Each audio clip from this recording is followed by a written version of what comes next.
What kind of peace activists use knives, clubs, fire from weapons stolen from soldiers, and other weapons to attack soldiers who board the ship in accordance with international law? The United States is deeply disturbed by the recent violence and regrets the tragic loss of life and injuries suffered among those involved in the incident last night aboard the Gaza-bound ships. No state is above the law. Israel must be prepared to face the consequences and be held accountable for its crimes. Part of the emergency UN Security Council meeting about this Israeli commando raid that happened on 6 ships trying to break the blockade around Gaza. They're Turkish vessels. The Israeli Navy SEALs went onto these ships, and we have video of some of that provided by the Israeli Defense Force. As they went on, you can see the movement here. They were caught off guard and overwhelmed. Some of the demonstrators on board, according to the Israelis, attacked them with steel bars and knives. There's video of this. The Navy commander then gave an order to open fire after several of the Israeli SEALs reported their handguns were taken from them and were being fired by the activists. 9 demonstrators in all of this were killed, 4 Israeli SEALs wounded by the gunfire and stab wounds. What about all of this, the international reaction? Let's bring in our panel. Bill Kristol, editor of the Weekly Standard, A.B. Stoddard, associate editor of The Hill, and syndicated columnist Charles Krauthammer. I should say Israeli Prime Minister Benjamin Netanyahu decided to postpone his trip to Washington. He has gone back to Israel to deal with this situation and not meet with President Obama tomorrow. Charles. The fundamental deception here is the use of the word humanitarian. As we saw, humanitarians don't wield iron clubs and would have killed the Israelis had the Israelis not drawn their pistols in self-defense. But there's a larger issue here. What exactly is the humanitarian crisis that the flotilla was actually addressing? There is none. There's no one starving in Gaza. The Gazans have been supplied with food and social services, education by the UN, by UNRWA, for 60 years, in part with American tax money. Second, when there are humanitarian needs, the Israelis allow every day food and medicine overland into Gaza.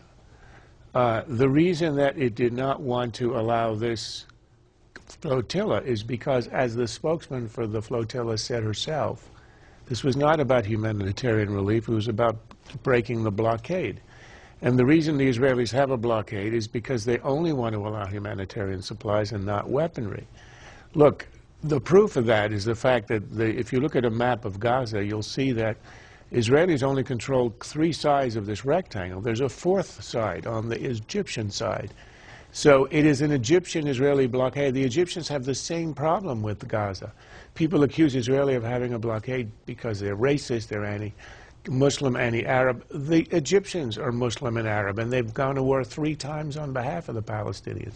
So why do they have exactly the same blockade? Because Gaza is run by Hamas, a terror entity that wants to import weaponry and resume the war against Israel. The man who made the announcement that we saw earlier on explaining the commando raid is the defense minister of Israel. He's not a right-winger. He's not Likud. He's Ehud Barak, who's the leader of Labor, the party of Yitzhak Rabin, Golda Meir, the party of the left. And the man who 10 years ago this summer offered the Palestinians a peace agreement that would have had a Palestinian state, division of Jerusalem, and an end of the conflict. The Palestinians said no. Gaza 2 years ago declared war on Israel. That's why you've got a blockade, and the flotilla was not about humanitarian needs. It was about smashing the blockade. A.B., the U.S. representative in that emergency meeting said that the United States is deeply disturbed and wants transparency. What about the administration's response to this and where this goes from here? Well, I thought it was interesting the American ambassador also condemned Hamas for interfering with shipments into Gaza. Again, trying to sort of be cautious, saying we need more facts here, condemning the violence, but also trying to stay on both sides. The question now, of course, is what is happening with the U.S.-Israeli standoff, the very tense relations. The Prime Minister was not able to have this very important meeting, face-to-face meeting with President Obama tomorrow. He's returning back to Israel, although Obama now has this meeting scheduled with President Abbas to discuss, among other things, next week, a Palestinian state. Where does this leave U.S.-Israeli relations, which are in deep trouble right now?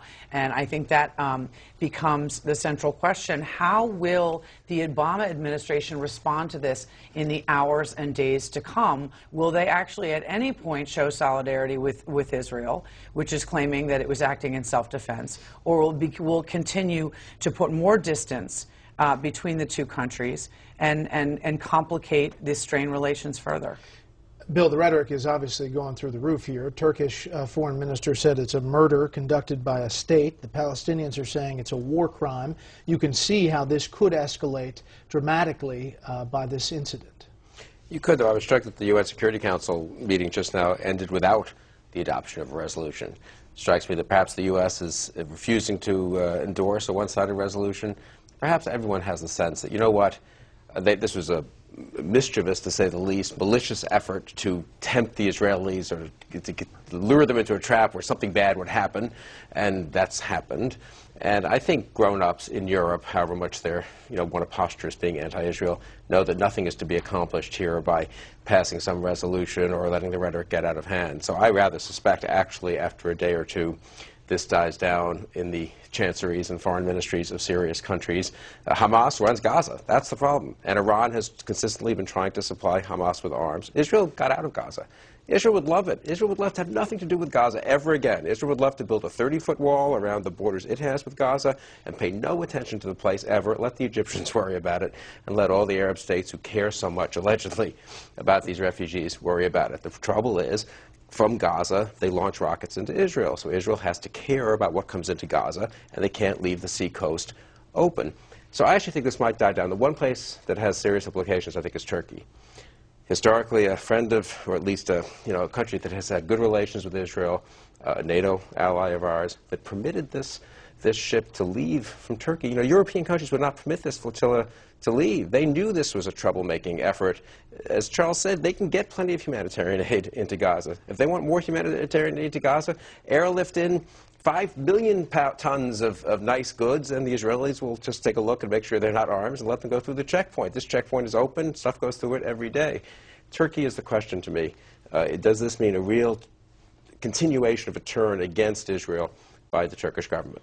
Quickly, Charles, the Prime Minister's put off his trip here. There wasn't really an upside, a lot of optimism about the peace process as it stood right now. But does this somehow change the equation? In the absence of the incident, you would have had a meeting tomorrow between the Prime Minister of Israel and the President of the United States. It would have been a make-up. There would have been a nice photo op. The administration is intent on warming the relations after it was in a deep freeze, probably in part because of upcoming elections, and that now is off. But I am somewhat encouraged by the fact that the U.S. has not joined the lynch mob at the UN attacking Israel, and is thus so far held off. I hope it will exercise a veto if it has to, because Israel clearly is a victim here. If these people had wanted humanitarian aid, Israel offered to take the ships into Haifa peacefully, unload all the stuff inside and to allow all the humanitarian aid immediately into Gaza, all the food and medicine, and it was refused because it was meant to be a provocation and to create an incident. Tell us what you think the U.S. should do in response to this incident. Vote in our online poll, our homepage at foxnews.com/special report.